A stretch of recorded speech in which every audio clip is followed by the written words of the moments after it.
There are many ancient ruins that were not only beyond the capabilities of the claimed creators, but we postulate were simply re-inhabited, allowing the far more primitive and we feel far more recent inhabitants to flourish, developing these sanctuaries, often heavily fortified temples, to a point where they were able to leave their own mark upon these locations.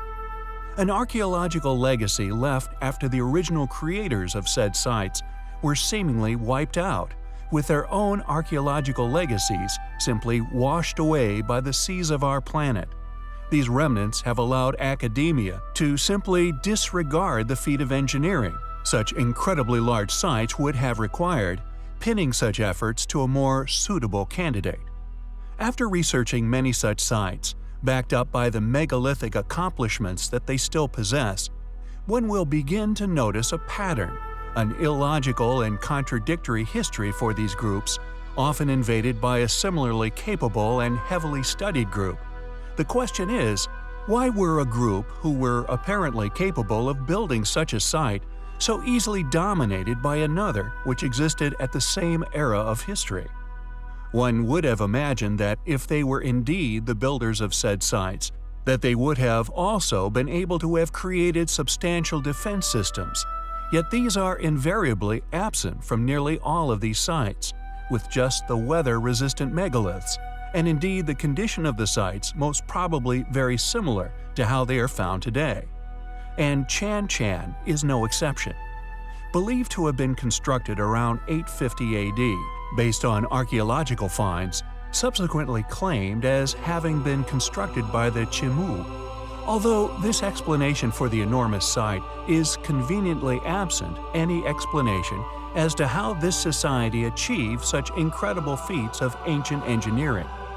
It became the Timur Empire's capital city, with an estimated population of 40 to 60,000 people when invaded by the Inca. After the Inca captured the Chimu around 1470 AD, Chan Chan was abandoned and by 1535 AD again became a ruin of history.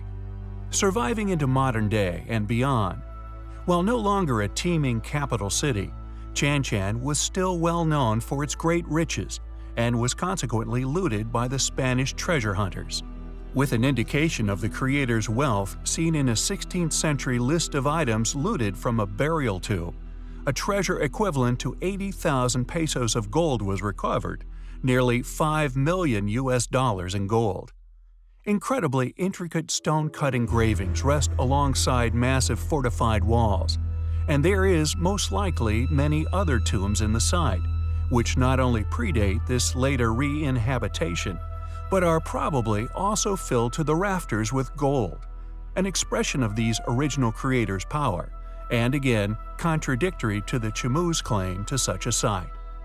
Furthermore, Chan Chan is in a particularly arid section of the coastal desert of northern Peru, and due to the lack of rain in this area, the major source of non-salted water was in the form of rivers carrying surface runoff from the Andes. This runoff allowed for the control of land and water through irrigation systems.